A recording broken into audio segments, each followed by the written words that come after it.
নমস্কার বন্ধুরা, আমার নাম শুভশ্রী আর আপনাদের সকলকে আমার চ্যানেলে খুবই স্বাগত জানাই। একঘেয়ে মাছ মাংস না বানিয়ে আজকে আমার বাড়ির অতিথিদের জন্য বানিয়ে নিচ্ছি ডিমের একটি দুর্দান্ত রেসিপি, ডিমের ঘি রোস্ট। এভাবে ডিম একবার বানিয়ে দেখবেন, মাছ মাংস ফেলে কিন্তু সবাই এটাই খাবে। আমার চ্যানেল যদি ভালো লাগে সাবস্ক্রাইব, শেয়ার আর লাইক করতে কিন্তু ভুলবেন না। তো চলুন দেখে নিই কেমন করে বানাচ্ছি ডিমের ঘি রোস্ট। ডিমের ঘি রোস্ট বানানোর জন্য এখানে আমি আজকে 18টা ডিম সেদ্ধ করে নিয়েছি। আমার বাড়িতে গেস্ট আসবে, তাই জন্য একটু বেশি করে আমি এই ডিমের ঘি রোস্টটা বানাচ্ছি। প্রথমে ডিমগুলোকে একটু ম্যারিনেট করে নিচ্ছি। তার জন্য দিয়ে দেব 1 চা চামচ লঙ্কা গুঁড়ো, আর দিচ্ছি 1 চা চামচ নুন। ডিমগুলোকে এই লঙ্কা গুঁড়ো আর নুন দিয়ে ভালো করে এভাবে মাখিয়ে নেব। প্রথমে আমরা ডিমগুলোকে ভেজে নেব। তার জন্য আমি দিয়ে দিচ্ছি 2 টেবিল চামচ সাদা তেল। তেলটাকে খুব ভালো করে গরম করে নেব। তেলটা গরম হয়ে গেছে, এর মধ্যে আমরা ডিমগুলোকে সব দিয়ে দেব। ডিমগুলোকে এবারে মিডিয়াম ফ্লেমে আমরা 3-4 মিনিট ভেজে নেব। ডিমগুলোকে ভেজে নিয়েছি, এবারে একটা পাত্রতে এই ভাজা ডিমগুলোকে আমরা তুলে রাখবো। ডিমের ঘি রোস্টের জন্য এবারে বানিয়ে নেব একটা ভাজা মশলা। একটা পাত্রতে আমি দিয়ে দিচ্ছি 4টে শুকনো লঙ্কা, তার সাথে দিচ্ছি কিছু গোটা মশলা।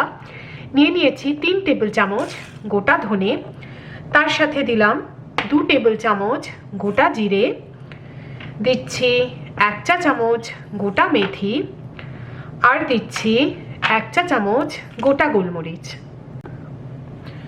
তার সাথে আরও দেব কিছু গোটা গরম মশলা। এখানে আমি নিয়ে নিয়েছি 2 ইঞ্চ দারচিনি, 2টো বড় এলাচ, 8টা ছোট এলাচ আর 7টা লবঙ্গ। এই গোটা গরম মশলাটাকে সব দিয়ে দিলাম। এই গোটা মশলাগুলোকে এবারে আমরা শুকনো খোলায় ভেজে নেব। এই গোটা মশলাগুলোকে আমরা ড্রাই রোস্ট করে নিয়েছি। এবারে গোটা মশলাটাকে ঠান্ডা হতে দেব, তারপরে একটা মিহি পাউডার বানিয়ে নেব। ডিম ভাজার পর সামান্য কিছু তেল বাকি রয়ে গেছে, তার সাথে আমি দিয়ে দিচ্ছি 4 টেবিল চামচ ঘি। এটা ডিমের ঘি রোস্ট, তাই পুরোটা আমি ঘিতেই করছি। ঘিটাকে ভালো করে গরম করে নেব। ঘিটা গরম হয়ে গেছে, দিয়ে দিচ্ছি 3টে মাঝারি সাইজের পেঁয়াজ। এটা টোটাল 360 গ্রাম।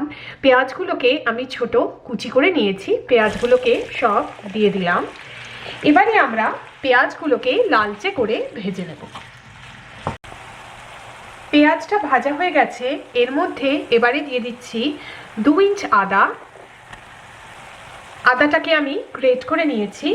তার সাথে দিচ্ছি 8-9টা রসুনের কোয়া। রসুনটাকে আমি ফাইনলি চপ করে নিয়েছি। এবারে মিডিয়াম লো আঁচে আমরা আদা রসুনটাকে 2-3 মিনিট ভেজে নেব। দিয়ে দিচ্ছি টমেটো পেস্ট। আমি 2টো মাঝারি সাইজের টমেটো টোটাল 230 গ্রাম থেকে পেস্ট বানিয়ে নিয়েছি। টমেটো পেস্টটাকে দিয়ে দিলাম। এর সাথে দিচ্ছি 2 চা চামচ কাশ্মীরি লঙ্কা গুঁড়ো, এটা আমি কালারের জন্য দিলাম। আর দিচ্ছি ভাজা মশলা, যেটা আমরা আগে বানিয়ে নিয়েছিলাম। সব কিছু খুব ভালো করে মিশিয়ে মিডিয়াম আঁচে আমরা এই মশলাটাকে কষাতে থাকবো, যতক্ষণ না টমেটো পেস্টের জলটা শুকিয়ে যাচ্ছে আর মশলা থেকে ঘি ছাড়ছে। মশলাটা ভালো করে কষানো হয়ে গেছে, দেখছেন টমেটো পেস্টের জলটা শুকিয়ে গেছে আর মশলা থেকে এখন ঘি ছাড়ছে। এর মধ্যে এবারে ভেজে নেওয়া ডিমগুলোকে সব দিয়ে দেবো। ডিমগুলোকে এই মশলার সাথে মিডিয়াম আঁচে আমরা 3-4 মিনিট ধরে ভালো করে কষিয়ে নেব।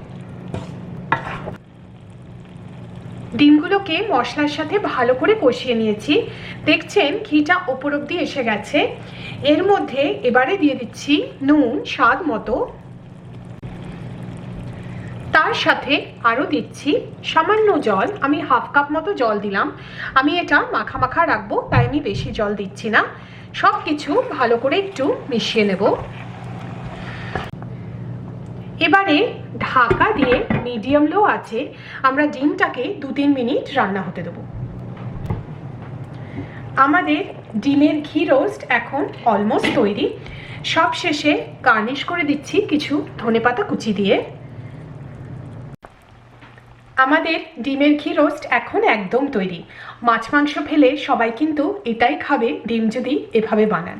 আমার চ্যানেল ভালো লাগলে সাবস্ক্রাইব একবার নিশ্চয়ই করবেন। আমার চ্যানেল দেখার জন্য আপনাদের অনেক অনেক ধন্যবাদ।